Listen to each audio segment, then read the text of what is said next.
Well, this has been a challenge. I overdid myself on this one, but man, was it worth it? Sure looks good. This thing went from its red color back to its original black. And man, this is one fine automobile. This has been lowered 3 inches in the front and 2 inches in the back. It's supporting if I had to guess, I would say 450 horse, 455, and it runs really, really good. I will try to post a video at the end of this of it running, where you can hear the cam and whatnot, and it sounds really good. It's got that poppy 442 sound that everybody likes so much.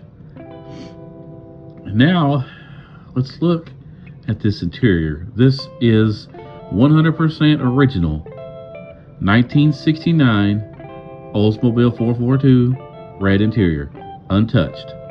All we did was clean it. And man, now we did change the steering wheel, and it has a hurst shifter, but that's it. That's the only thing that is not original in that interior. It's sharp. I want to hate to see this car go, but we go from one to the next, right? We don't make money holding on to them. But it's a pretty one. It's pretty. 1969 Oldsmobile 442. It's a rare because it's a post car. It's Canadian. According to their documents says that it is one of 509. But according to Google, it's one of 25. But Google isn't. We can't believe everything we read on the internet, right? But now this car is going to the Mecum Auction. Anyway, yep, it's a beautiful car.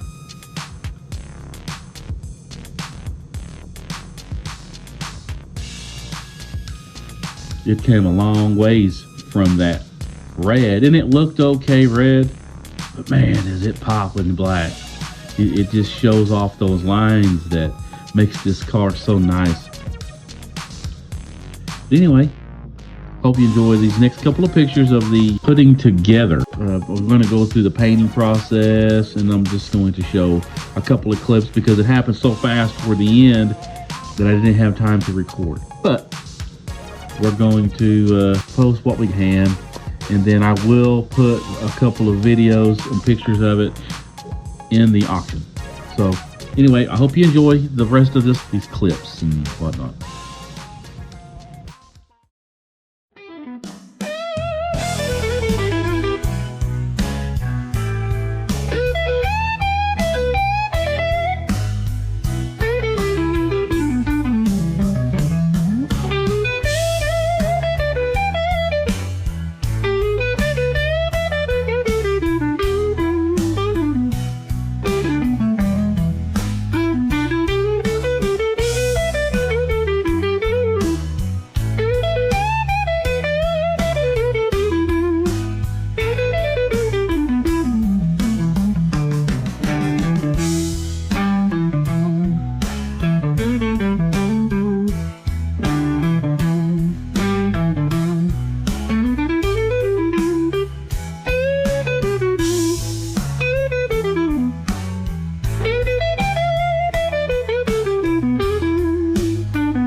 I lay down and sleep, and I wake up again, because the Lord sustains me.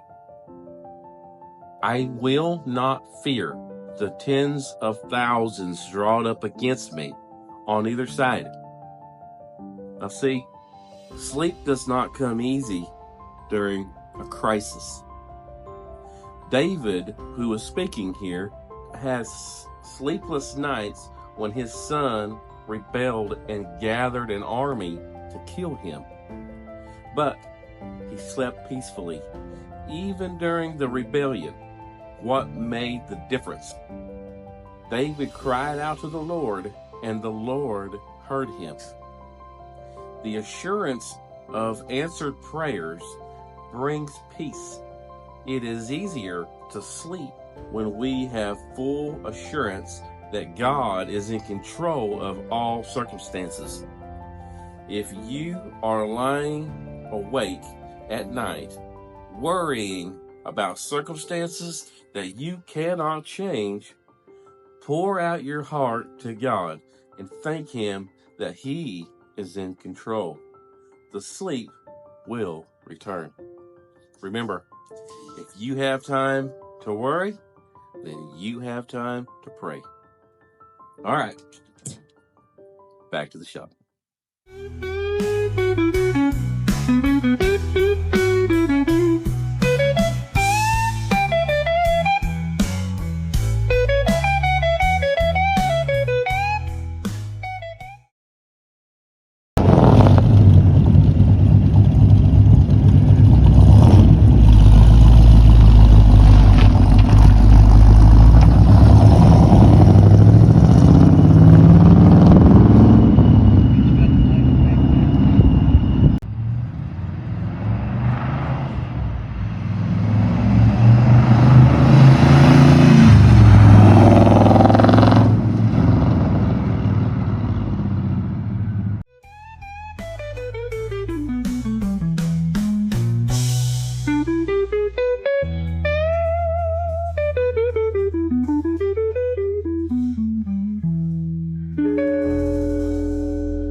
Well, that was a lot of work, but man, it was worth it. That car really did look good.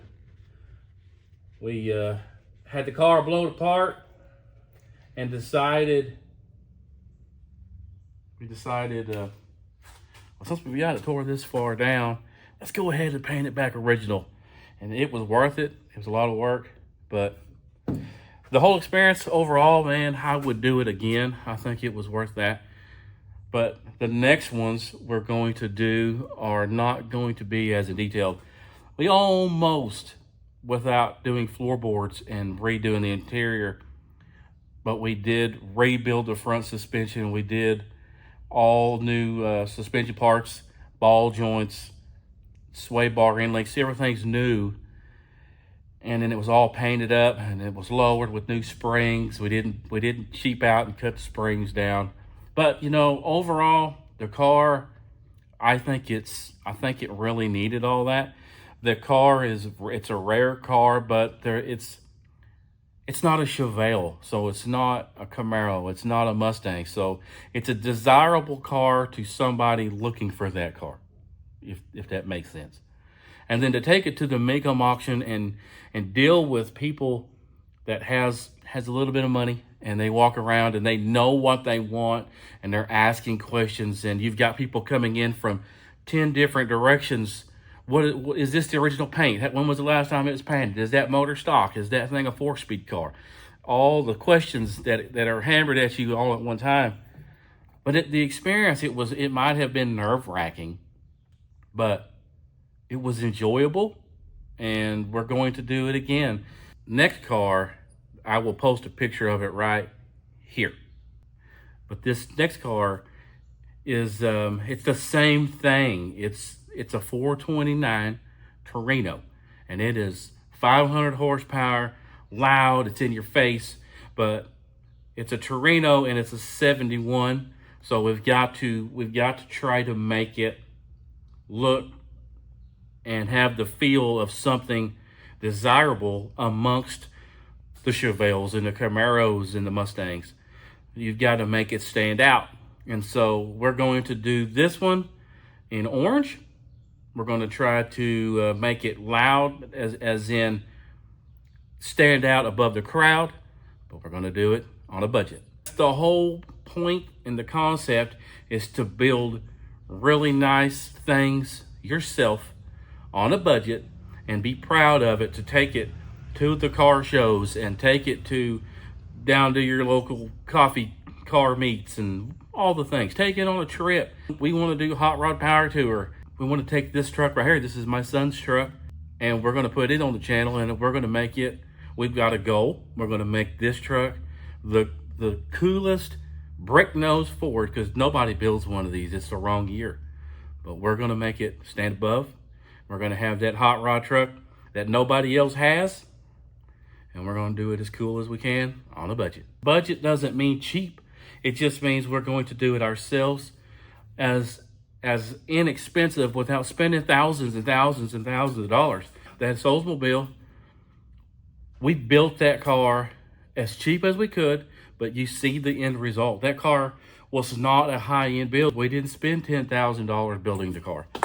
It has nice wheels. It has a really slick paint job that I did in a open shop that you can do just the same. You don't have to have a $10,000 paint booth. That proves it right there. I've had many, many people tell me you can't get a good result out of just painting in the open air. But that proves you wrong. I don't care how hard they try. You can get just as good a paint job in an open air if you keep the air clean. Oh, and don't forget, click the subscribe button and the clickety-clack likey thing and the bell and the ding, whatever you're supposed to do. I don't know. But anyway, next time, we'll catch you on the 2 lane.